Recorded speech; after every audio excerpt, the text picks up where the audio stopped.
The multiverse in MCU was a tough one. And in this video, we have all the betrayals, the struggles, and the sacrifices these superheroes had to make to get where they are now.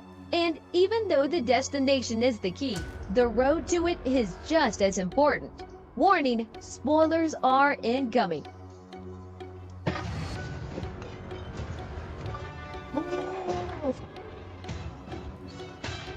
What better way to start things off with the first Avenger, Captain America, a super soldier created during the events of the Second World War, portrayed by Chris Evans. Steve Rogers would go on to face the infamous Hydra Corporation and the leader of the whole organization, the Red Skull, who is after the Tesseract, which we later discover to be one of the 6 Infinity Stones, which would prove to be one of the strongest weapons in the entire universe.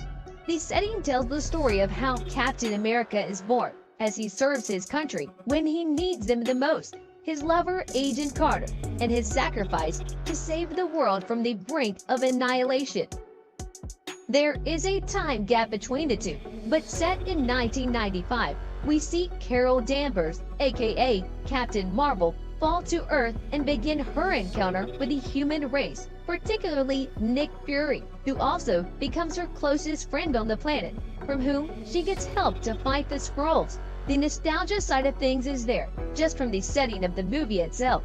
By the end of the movie, it is discovered that these Skrulls are not all bad. They were just trying to find a place to live after the Kree Empire, where Carol was raised, invaded their home planet, with her whole life turning out to be a lie.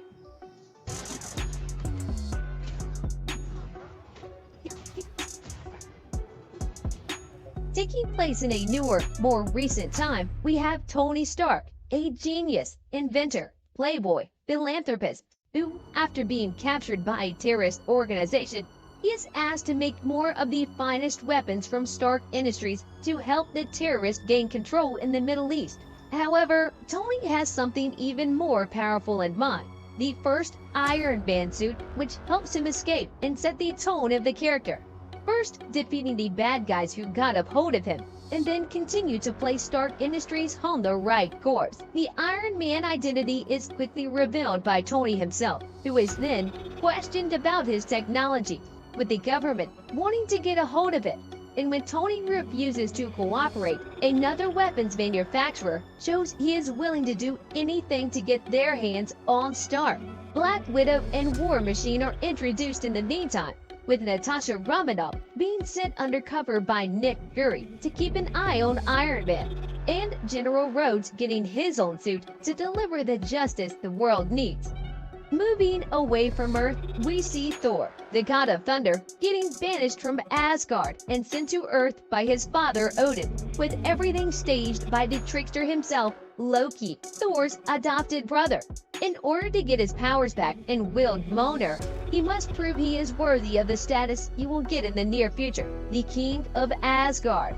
On Earth, he meets a nice scientist, Jane Foster, who is willing to help him after the air is cleared out and the entire unknown is out of the way.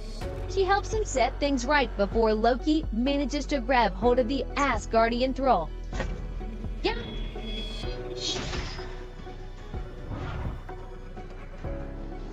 The culmination of Phase 1 of the MCU comes with the whole gang being brought together to fight the bigger evil. All the main heroes introduced, who are all in pursuit of finding something daunting that will force them to work together on the matter. The combined power of Loki, the Tesseract, and an alien horde invasion on New York.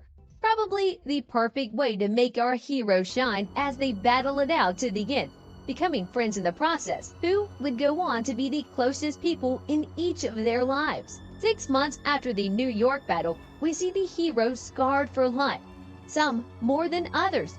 Tony Stark, for example, is still dealing with the memories of the battle that nearly killed him, which leads him to build an army of suits at his disposal so he can always be prepared. However, Aldrich Killian has other plans, an army of his own, super soldiers who will do his bidding.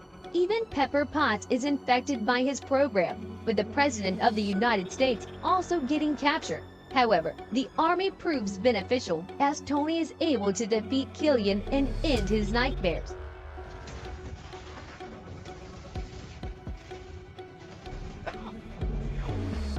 Returning to the cosmic side of things, we have Thor, who has now returned to Asgard after the New York invasion. But he doesn't get any rest, as the ancient Dark Elves return after their defeat by the hand of Odin, a race thought to be extinct. They are back as they are seeking the Aether, a powerful weapon that gives the wielder an extremely big increase in power. The Aether was later revealed to be one of the 6 Infinity Stones, the most powerful gems in the MCU. So, by now, we have 2 Infinity Stones. Keep track, right? Captain America, after the invasion of New York, starts working for S.H.I.E.L.D., a special government organization that excels at extraterrestrial threats. However, as time goes by and more things are getting revealed, he starts to question the motives of the organization. On top of everything, his closest friend returns from the dead and becomes an adversary, the Winter Soldier, who is now brainwashed and does not recognize Steve at all. In the midst of things, the Falcon makes his debut in the MCU and helps Captain America in dealing with everything at the moment, with Natasha Romanoff also present. Moving to more distant worlds, we see a young boy being taken by scavengers from Earth, where he goes on to become Star-Lord. Peter Quill becomes a rogue scavenger who, in a race against time, forms a group of misfits to stop Ronan, the accuser of wielding the Power Stone, who is keen on destroying entire planets, including the home world of Peter. The group would then go on to become a team like no other, with each of them having their own goals in life, but becoming one when they finally destroy Ronan and wield one of the Infinity Stones.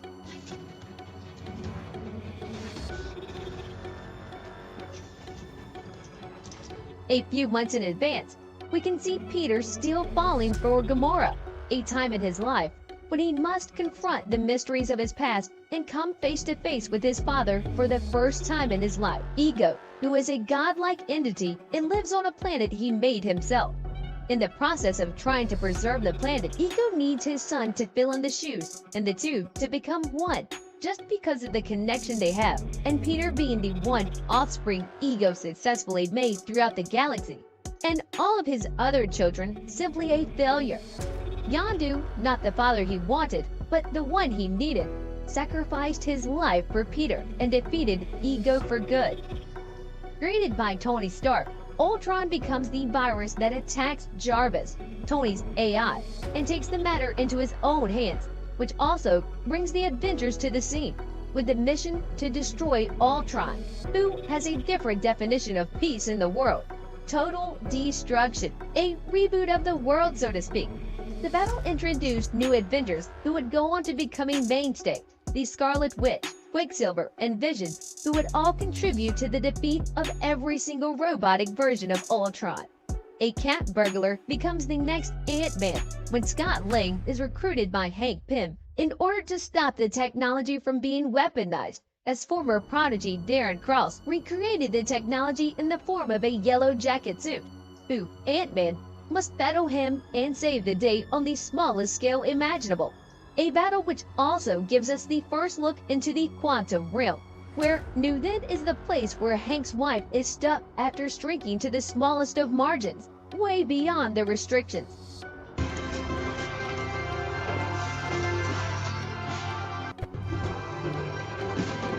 A bombing of a UN session brings all Avengers back into play. However, as more details are discovered, the game becomes split into 2 teams. On one side, Captain America trying to save his buddy Bucky Barnes, and on the other side, Iron Man, who wants to catch Bucky and make him pay for his crimes, as he is the one who plants the bomb in the first place, but only after he gets his brain meddled with.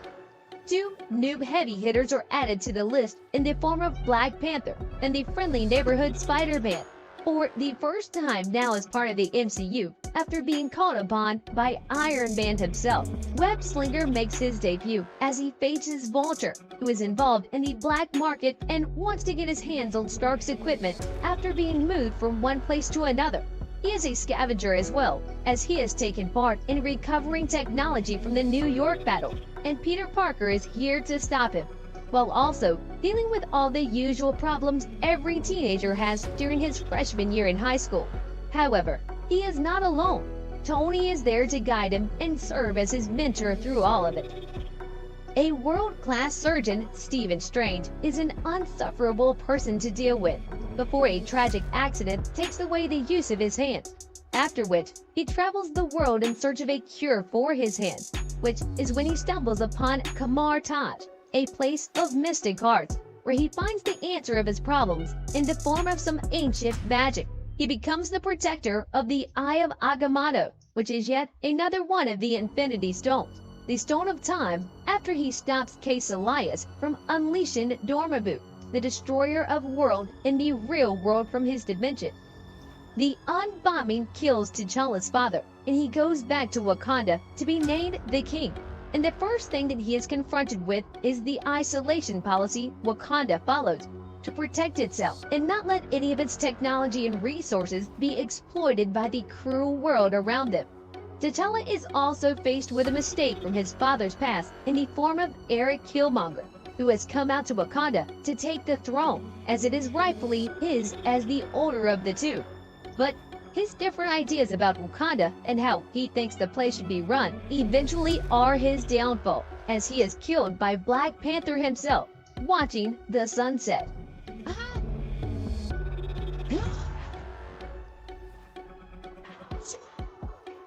The death of his father and the destruction of Mjolnir by his long-lost sister Hela hurl Thor across space, with him eventually finding himself put in a gladiator arena with a friend from work, Bruce Banner's Hulk, not seen since the Avengers defeated Ultron, who is the champion there.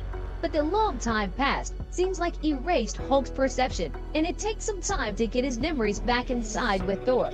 Together with Loki and Valkyrie, who are both on the planet Sakaar, the group finds their way to Asgard, where Hela is ruling right now, finding no other way to stop her. Thor releases Surtur, the end of Asgard, hence Ragnarok, the end of the world in Norse mythology, with Thor and the people of Asgard traveling back to Earth, where new Asgard is formed. In exile, Black Widow Natasha Romanoff, after the events of Civil War, we get to see some of her old friends as she explores her past, which also includes Red Guardian, Soviet Union's Captain America, with them being faced by the Taskmaster, who tries to stop them as they are about to unveil one of the biggest secrets as to where Natasha comes from. New character is introduced, Lena Belova, Natasha's sister, who has also been trained at the same school, the Red Room, just like Natasha. The culmination of everything before, and the orchestral take by Thanos to find all Infinity Stones, comes to an end as he decides to get them himself, with the only thing standing in his way, the Avengers. He has spread across the universe before arriving on Earth, where the rest of the Infinity Stones are at. What raises the stakes even higher is the reason for him collecting all of the 6 stones, wiping out half of life on all universes to make the world a better place of living for generations to come. A mild genocide, which is random. Snapping with his fingers, just like that, he erases half of any living thing in the universe, including some of the Avengers.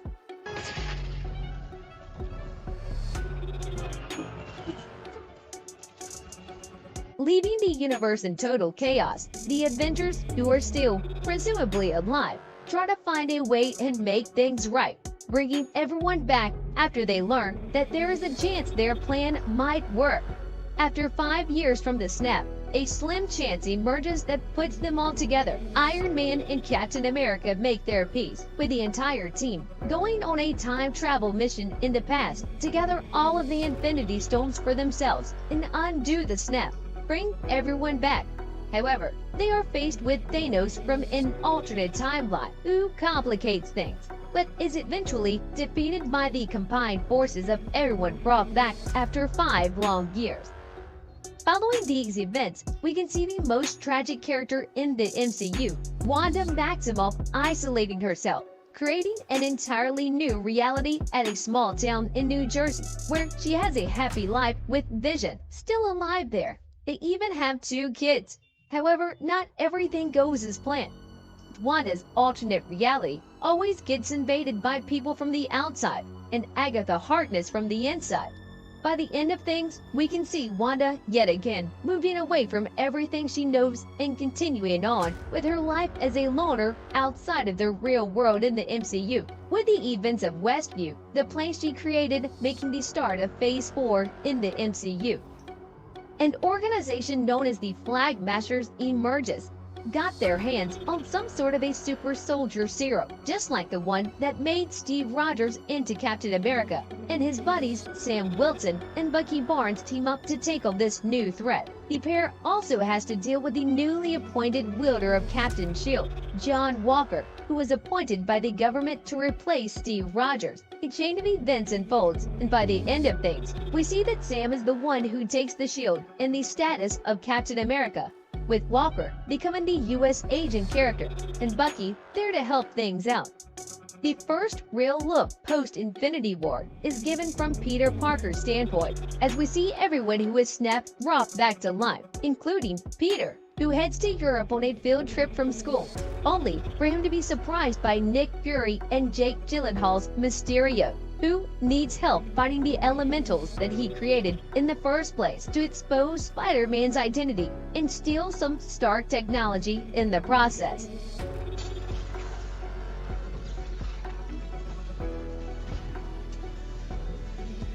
Taking place 8 months after everyone was brought back, we see the creation of the Eternals, who were created in order to protect humans from evil beings known as deviants. Earliest timeline clips is also showcased, the first time the Eternals have landed on Earth, and their journey towards the emergence, which will wipe out the entire planet in order for a new Celestial to be born.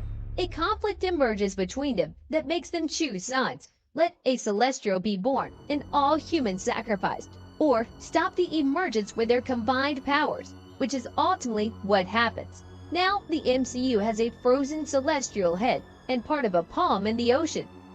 The MCU finally gave us the real Mandarin, and it was his son Shang-Chi who had to be the one and end the life of his father after being brought back to him after such a long time away from him, preparing him to be the next successor. Shang-Chi saw the ways of his father rather challenging and unethical, so he took the matter into his own hands and joined the real and the mystical world together. Everything needed to defeat his father, who was consumed by the fact that he could bring his dead wife to the land of living by the calling he received, which was actually just a mental thing from the Dweller of the Deep.